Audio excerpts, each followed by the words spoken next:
आज देश में नरेंद्र मोदी जी के नेतृत्व में देश की जो एक गति है, देश का विकास जो हो रहा है, देश की एक ख्याति बढ़ रही है, देश में गरीबी कम हो रही है, देश में किसानों के लिए बहुत सारा काम हो रहा है। और आज अगर देश आगे बढ़ रहा है और उस विचारधारा के साथ, उस व्यक्ति के साथ अगर हम जुड़ने की कोशिश कर रहे हैं, तो मुझे नहीं लगता है कि उसमें कहीं हमने चूक की है।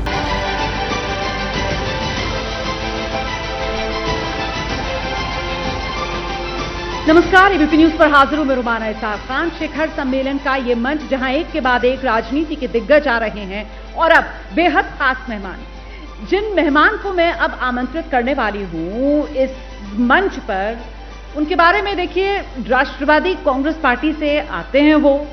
एक वक्त ऐसा था जब एनसीपी के बड़े पवार, उनके सबसे भरोसेमंद नेताओं में इनकी गिनती हुआ करती थी। लेकिन जब चाचा से भतीजे ने अपनी राह अलग की, तो फिर बड़े पवार साहब का साथ छोड़कर भतीजे के साथ खड़े होकर इन्होंने सबको चौंका दिया। जी, मैं बात कर रही हूं पूर्व केंद्रीय मंत्री, राज्यसभा सांसद प्रफुल्ल पटेल जी की। जोरदार तालियों के साथ प्रफुल्ल पटेल जी का मंच पर स्वागत करेंगे। इस सत्र का संचालन करेंगी मेरी सहयोगी शीरीन। और बात यहां पर महाराष्ट्र में एनडीए को लेकर की जाएगी, कितने मजबूत पवार एनडीए में। बहुत शुक्रिया, जोरदार तालियों के साथ स्वागत कीजिए।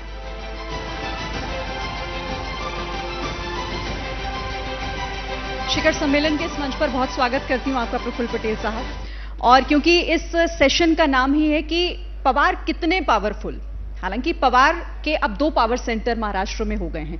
आप नए स्वामित्व वाले पवार गुट में शामिल हैं, नया प्रतिनिधित्व आपकी पार्टी कर रही है, तो कितना पावरफुल खुद को इस वक्त मौजूदा परिस्थिति में आप महसूस कर रहे हैं?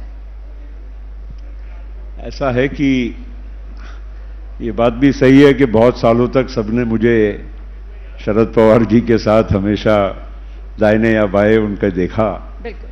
और राजनीति की एक लंबी मेरी सफर में उनके साथ रहने का मुझे आनंद भी मिला, सीखने भी मिला, और वो मार्गदर्शक रहे हैं। तो इसलिए कोई ऐसी बात नहीं है, मगर अब साथ साथ में ये भी मानना पड़ेगा कि अजीत पवार और हमने भी जो चुनावी राजनीति है, हमने साथ में ही शुरू की। हम दोनों 1991 में पहली बार लोकसभा में सांसद चुनकर आए, अजीत पवार हमारे दोनों मिलकर, और फिर वो वापस चले गए क्योंकि पवार साहब डिफेंस मिनिस्टर बने। और पार्टी के जहां तक मामला है, तो पार्टी में तो वो भी मेरे उतने ही साथी रहे। ठीक है, एक अलग भूमिका उनकी थी, मेरी अलग भूमिका थी, लेकिन साथ साथ में काम करने का तो मौका मिला ही था। मगर इतना जरूर कहूंगा कि दोनों व्यक्तित्व अलग है, लेकिन एक राजनीतिक सोच और राजनीतिक विचार के साथ मैंने जो फैसला किया है, मुझे लगता है कि सही किया है। आपने खुद इस बात को मान लिया, और जैसा मेरी सहयोगी रोमाना ने भी आपका तारुफ जो कराया, उसमें यही कहा कि एक समय पर आप शरद पवार के सबसे भरोसेमंद शख्सियत के तौर पर जाने जाते थे। फिर अचानक से ऐसा क्या हो गया कि आपका जो भरोसा था वो शरद पवार से हटकर अजीत पवार पर ज्यादा बढ़ गया, कि अब आपने अपने साथियों को लेकर, अपने बाकी विधायकों को लेकर दूसरी पार्टी बना ली, मतलब दूसरा गुट एक तैयार कर लिया? देखिए, पार्टी जहां तक सवाल है, पार्टी तो हमारे पास बरकरार है। ठीक है, अब उसको आप गुट कहिए, जो कहिए, वो बात बाजू में रखिए। मेरा इतना ही कहना है कि पवार साहब और हम एक साथ चलते थे, नेचुरली हमारे लीडर थे, हम उनके पीछे ही थे। राजनीति में कई ऐसे मोड़ आते हैं। मुझे लगता है कि 2014 में हम लोगों ने जब चुनाव विधानसभा का कांग्रेस से हटकर लड़े, तब मोदी जी प्रधानमंत्री बन चुके थे, और विधानसभा के चुनाव 5-6 महीने बाद जब हुए, तो हमने कांग्रेस से नाता तोड़ दिया, हम अलग लड़े। उन्होंने बीजेपी से नाता तोड़ दिया, और जब चुनाव का नतीजा आया 2014 में, तो हमने बिन शर्त बीजेपी को बाहर से सपोर्ट करने का फैसला लिया, और उसी दिन लिया जिस दिन चुनाव के नतीजे अभी आ रहे थे। तो कहीं ना कहीं तो हमारी राजनीतिक सोच, और वो जो मैंने घोषणा की थी, तो स्वाभाविक है कि शरद पवार जी के सहमति से की थी। वो तो नेता ही तब भी थे, आज भी नेता अलग भूमिका में है। मेरा ये कहना है कि हमने हमारी एक बीजेपी के साथ रिश्ता बनाने का जो सिलसिला था 2014 के विधानसभा महाराष्ट्र के होने के बाद से शुरू किया। फिर ऐसा हुआ कि 2019 में भी अजीत पवार जी का आपने देखा कि स्वेरिंग इन हुआ, अर्ली मॉर्निंग स्वेरिंग इन जो बोलते हैं, देवेंद्र जी फडणवीस मुख्यमंत्री और ये डिप्यूटी सीएम, तो वहां पर भी कहीं ना कहीं तो देखिए बिना कोई आग धुआं तो होता नहीं है, बिना कोई बातचीत कोई अजीत पवार जी की कोई वहां पर जाकर आप कह रहे हैं कि 2014 से ही धुआं उठना शुरू हो गया था, लेकिन कुछ था जो पीछे खींच रहा था या रास्ता नहीं निकल पा रहा था? शायद निर्णायक परिस्थिति में नहीं थे या कहीं संकोच होता था, आगे भी जाना है मगर नहीं भी जाना है, थोड़ा संकोच की वजह से जो भी एक प्रकार से जिसको कहते हैं कि एक दिशा जो निर्धारित करनी थी वो बार बार मतलब आगे जाके वापस मुड़ते थे। तो यहीं से जो मैं आपको जो कहना चाहता हूं कि भूमिका एक चीज होती है कि हमने कोई किसी से झगड़ा करके फसाद करके हम बाहर हो गए, अलग हो गए, हमारी कोई विचारधारा या बदल गई, वो पार्ट नहीं है हमारा। जहां तक ये सवाल था अजीत पवार साहब का या मेरा या हमारे और भी जो साथी हमारे साथ आए कि भाई हमने एक लाइन, कोई भी एक ठोस लाइन लेना चाहिए। और एक बात ये बात भी मानना चाहिए कि एनसीपी पार्टी, हम भी तो एक जमाने में कांग्रेस से हम अलग हुए, क्यों हुए? कहीं ना कहीं हमारी भी सोच बदली, हमारे को भी कहीं उनके साथ, हम सब पहली बार सब जो संसद में गए तो कांग्रेस के चुनाव चिन्ह पर गए, तो कई वर्षों वहां रहने के बाद क्यों अलग हुए? कहीं ना कहीं हमको लगा कि भाई कहीं कुछ चूक रहा है। और आज हमको ये लग रहा था बार बार कि हम लोग बीजेपी के साथ न जाते हुए कांग्रेस के साथ जो हम, और कांग्रेस ने हमेशा, मैं आपको कहना चाहता हूं कि महाराष्ट्र में ईमानदारी की जो हमारे साथ राजनीति होनी चाहिए या ईमानदारी से जो पार्टनरशिप होनी चाहिए, कभी की नहीं। और ये हम लोगों को ये एहसास होता था, पवार साहब को बोलते भी थे, वो भी मानते थे, लेकिन कई बार ऐसा हुआ कि भाई मानने के बाद भी चलो जाने दो, अब कब तक जाने देंगे? हमारे भी बहुत सारे लोगों की जो सोच है, उनकी भी नाराजगी, उनकी भी कोई आकांक्षाएं, उसकी भी तो हमको पूर्ति करना है। और इसलिए हमने ये फैसला लिया। और मुझे लगता है कि आज देश की जो परिस्थिति है, आज देश में नरेंद्र मोदी जी के नेतृत्व में देश की जो एक गति है, देश का विकास जो हो रहा है, देश की एक ख्याति बढ़ रही है, देश में गरीबी कम हो रही है, देश में किसानों के लिए बहुत सारा काम हो रहा है, देश में औद्योगिकरण, देश में आर्थिक व्यवहार बढ़े किस तरह से, ये सारी चीजों पर बारीक नजर उनकी है। और आज अगर देश आगे बढ़ रहा है और उस विचारधारा के साथ, उस व्यक्ति के साथ अगर हम जुड़ने की कोशिश कर रहे हैं, तो मुझे नहीं लगता है कि उसमें कहीं हमने चूक की है। और जबकि मैंने आपको इसीलिए पहले कहा कि 2014 और 19 में हम इस बात के, इस दिशा में जाने के लिए ऑलरेडी पेशकश कर चुके थे। आप ही के जवाब में से दो सवाल। एक तो ये आपने कहा हमने एक लाइन तय की, लेकिन टूट के बाद उन्होंने कहा कि आपने लाइन क्रॉस की। दूसरी बात यह कि आपने कहा कि कांग्रेस में आपको वो गठबंधन में वो ईमानदारी महसूस नहीं हो रही थी, बीजेपी में आपको ईमानदारी महसूस हो गई इतनी जल्दी? देखिए, आप उसका प्रश्न किसी भी तरह से मोड़ लीजिए, ईमानदारी की बात यह है कि आज देश आगे बढ़ रहा है। हम अगर मोदी जी के और बीजेपी के साथ चलने का जो फैसला कर रहे हैं, उसमें कहीं हमें तो नहीं लगता है कि हमने कोई गलत फैसला लिया है।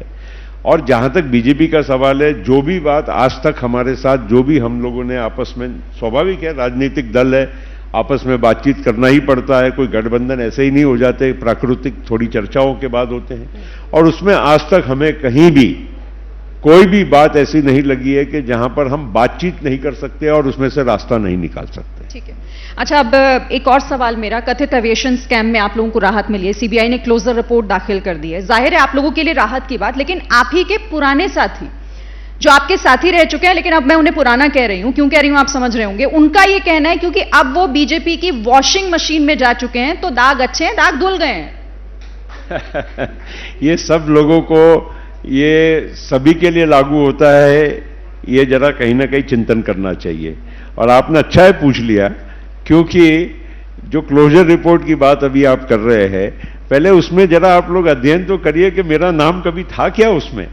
ये एक मैं जिस दौर में कोई मंत्रालय का प्रमुख था, तो उस वक्त में कोई चीज कहीं वो संस्था में कोई कम ज्यादा हुई, हर चीज में उस संस्था का प्रमुख ही उसमें इन्वॉल्व है, ऐसा सोचना ही ये मतलब बुनियादी बात गलत है। और इसलिए आप उसकी जो एफआईआर आरसी होती है सीबीआई की, उसमें देखिए तो सही मेरा नाम कभी था क्या उसमें। Closure report is against a certain incident which may have taken place, जब कोई सिलसिला हुआ होगा, पर वो सिलसिले में मैं इन्वॉल्व था या नहीं वो एफआईआर में ही नहीं है मेरा नाम। चलिए ठीक है, किसी को लगता है वॉशिंग मशीन है तो कोई बात नहीं, इसलिए सफेद कपड़े भी पहन के आया मैं। दाग कितने अच्छे हैं ये विपक्षी दलों से पूछिए, वो बताते हैं, क्योंकि ईडी को लेकर, सीबीआई को लेकर, इनकी रेड को लेकर लगातार विपक्ष यही कह रहा है कि अगर आपने बीजेपी का कहा मान लिया, उनसे हाथ मिला लिया तो सब ठीक, नहीं मिलाया तो ये जांच एजेंसियां आपके पीछे पड़ जाएंगी। और हालिया ऐसे कई घटनाक्रम है। एक बात मैं, क्योंकि बार बार ये बात चलती है और सबको यही लगता है, हमारी सरकार थी यूपीए की, ठीक है, मैं थोड़ी बुनियाद, क्योंकि लोग भूल जाते हैं बहुत टाइम के बाद, बात याद नहीं रहती। ए राजा डीएमके के नेता थे और मंत्री थे, और कन्नी मोरी डीएमके के करुणानिधि जी की बेटी और वर्तमान की लोकसभा सांसद, तब की तत्कालीन राज्यसभा सांसद थी। उनको जेल में किसने डाला था? यूपीए के टाइम पे ही डाला था ना। ये सारी बातें, और आज वही लोग वहां पर आके जोर जोर से भाषण करते हैं मोदी जी के खिलाफ में और बाकी लोगों के खिलाफ में। ये भूल जाते हैं 2G स्कैम हो, कोल हो, जो भी कोई बातें उस जमाने की थी, तो वो सब बातें, मोदी जी तो नहीं थे ना तब मोदी जी होते और बीजेपी होती सत्ता में और वो बातें की जाती तो मैं समझ सकता हूं। लेकिन जब जिस टाइम पे कांग्रेस की सरकार थी, कांग्रेस ने अपने एलाइज को दबाने के लिए क्या क्या नहीं किया है, इसीलिए तो मैंने कहा कि कांग्रेस के साथ मैं भी रहा हूं, हमको जिस ईमानदारी के साथ उनकी पार्टनरशिप जो हम अपेक्षित थी वो कभी हमें मिली नहीं।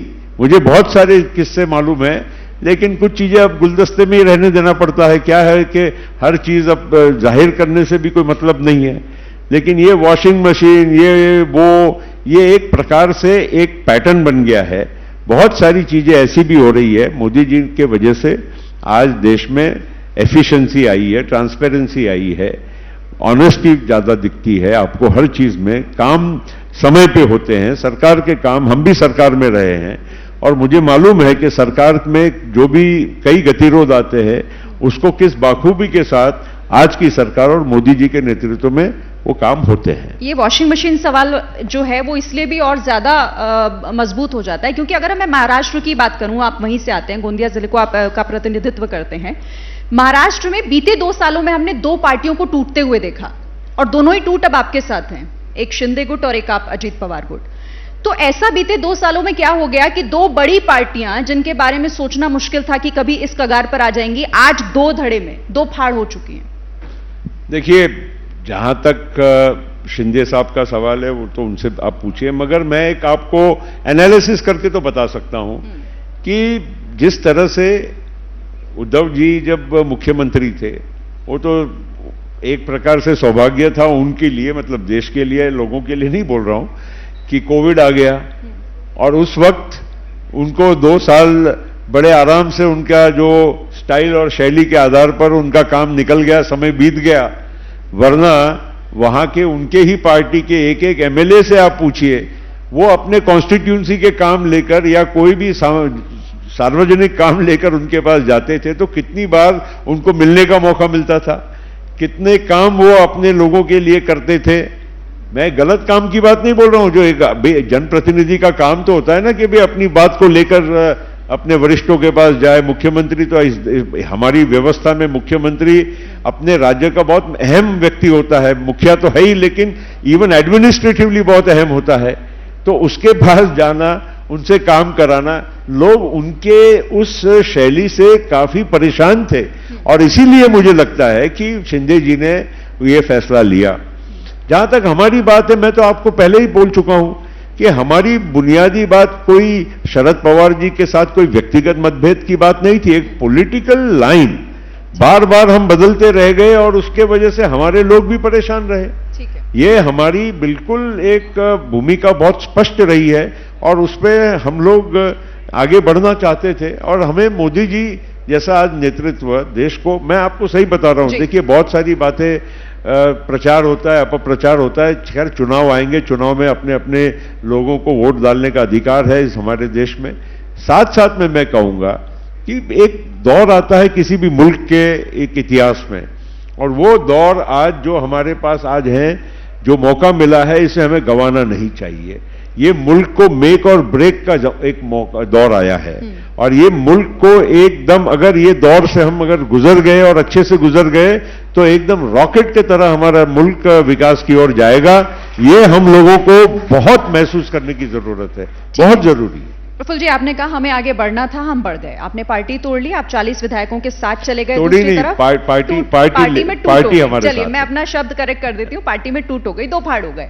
लेकिन जानकार जो महाराष्ट्र की राजनीति को बहुत अच्छे से समझते हैं, वो ये कहते हैं कि जो एनसीपी का कोर वोटर है, वो आज भी शरद पवार के चेहरे पर ही वोट देता है। वो वोटर कहां से लाएंगे फिर आप? या आपको लग रहा है कि अब वोटर भी बदल गया है, उन्होंने भी अपनी लाइन और लेंथ चेंज कर ली है? देखिए, पवार साहब महाराष्ट्र के बहुत बड़े नेता हैं, देश के भी बड़े नेता हैं, सम्माननीय है, सब कुछ है। मैं उन राजनेताओं में से नहीं हूं कि जो एक बार इधर से उधर गया तो मतलब पिछली हमारे अतीत को मतलब कुछ भी गलत बोलना या अपशब्दों में बोलना, बिल्कुल नहीं। मैं इतना ही कहूंगा कि वोटर भी आज बहुत समझदार हो गया है, वोटर भी अपना भविष्य देखता है। और नौजवान, देखिए आज आप लोग भूल जाते हैं कि 65% ऑफ इंडिया का वोटर 35 वर्ष और उससे कम आयु का है। उसकी अपेक्षाएं, आकांक्षाएं बदल गई है। हम लोग आज भी हमारे परंपरागत, हमको अभी भी लगता है कि 1960, 70, 80, 90, 2000 के दशक में जो भी कुछ हमारा एक लोगों की सोच थी, आज का युग और आज का जनरेशन, आप खुद अपने आप से शुरू करिए, आप अपने आजू बाजू के दोस्तों से आप अनुमान लगाइए कि जो थिंकिंग पहले होती थी, आज आप पहले तो घर का मुखिया पिताजी ने बोल दिया ये करो तो सारा मतलब वन साइडेड पूरा गांव एक बड़ा आदमी बोल देता था तो इस तरह से वोट करो, वोट करता था। अब कोई नहीं सुनता जी। अब हर आदमी अपनी, और हर छोटा बड़ा व्यक्ति अपनी सोच से बढ़ता है। और इसलिए आप वोटर की जो बात कर रहे हैं, कोई भी पार्टी का एक कुछ वोट हो सकता है, लेकिन बहुत सारा वोट एक प्रकार से परिस्थिति और नेता। आज हम लोग, मैं आपको कहता हूं, एक एनसीपी की बात आपने क्योंकि कही, एनसीपी में हम तो कांग्रेस से अलग हुए, तो हमारा कोई बेस वोट कहां से आता? हमारा तो वोट वही था जो हम जो नेता अलग कांग्रेस से हुए। जैसे मैं मेरे गोंदिया भंडारा में मैं पवार का चेहरा तो मायने रखता है ना? नहीं, बिल्कुल मायने रखता है, हर पार्टी के एक नेता लगता है। मगर आज के वर्तमान परिस्थिति में अजीत पवार भी एक, आप महाराष्ट्र में जाकर देखेंगे तो आपको समझेगा कि अजीत पवार का नाम एक बहुत, मतलब मैं शरद पवार उनकी तुलना नहीं करूंगा, लेकिन वो भी एक डूअर है, एक अच्छा नेता है, वादे का पक्का है, क्विक डिसीजन मेकिंग है, एडमिनिस्ट्रेटिव उसमें कैपेबिलिटी है। ये तो कम से कम लोगों में एक मैसेज गया हुआ है।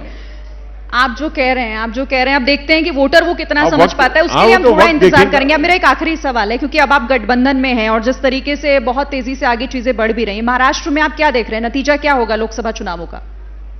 जो देश में नतीजा आने वाला है, जो देश का मूड है, उसी के साथ महाराष्ट्र लोकसभा में उसी मूड के साथ रहेगा। महायुति और महागठबंधन, महाविकास आघाड़ी, महायुति हमारी है। वो महायुति जो बीजेपी, बिल्कुल हमारा नंबर लास्ट टाइम 41 था, बीजेपी शिवसेना मिलकर, उससे कम नहीं होगा बल्कि आगे जाएगा। मैं आपको इसलिए बता रहा हूं, लोग अभी थोड़ा शायद मुस्कुराएंगे क्योंकि लगता होगा कि ऐसा नहीं होगा। नेशनल इलेक्शन नेशनल मूड पर, मोदी जी के नाम पर, मोदी जी के विकास पर, और इस देश में अच्छी सरकार सामने है कौन, ये भी तो एक प्रश्न है ना। आज लोगों के, हर आदमी बोल रहा है। कल मैं अपनी कॉन्स्टिट्यूंसी में एक गांव में गया और कुछ लोगों के साथ ऐसे ही चौराहे पे कुछ लोग मिल गए तो बातचीत कर रहा था, और उनका कहना था कि साहब देखिए कि जो भी कुछ है, आज लोगों के मन में ये आ गया है कि भाई कैंडिडेट ये बस अब छोड़ो, क्योंकि मैं खुद नहीं लड़ रहा हूं, मैं आपको खाली कह रहा हूं कि मैं जो बीजेपी का कैंडिडेट था उसके लिए कल फॉर्म नॉमिनेशन परसों भरा, उसके बाद मैं कहीं बैठा था, तो वो बोल रहे थे भाई देखो हमको कैंडिडेट से मतलब नहीं है, या तो आपसे मतलब है क्योंकि आप हमारे यहाँ पर रहते हैं, ठीक। या हमको मोदी जी से मतलब है क्योंकि देश का काम वो करते हैं। चलिए, बहुत बहुत शुक्रिया। वक्त इतना ही था, सवाल और भी थे, लेकिन आपसे फिर कभी मुलाकात होगी। बहुत शुक्रिया हमारे साथ यहाँ इस मंच पर आने के लिए और हमारे सवालों का जवाब देने के लिए। बहुत एबीपी न्यूज पर शिखर सम्मेलन आगे भी जारी रहेगा। एक छोटे से ब्रेक का वक्त हो गया है, लौटते हैं फौरन।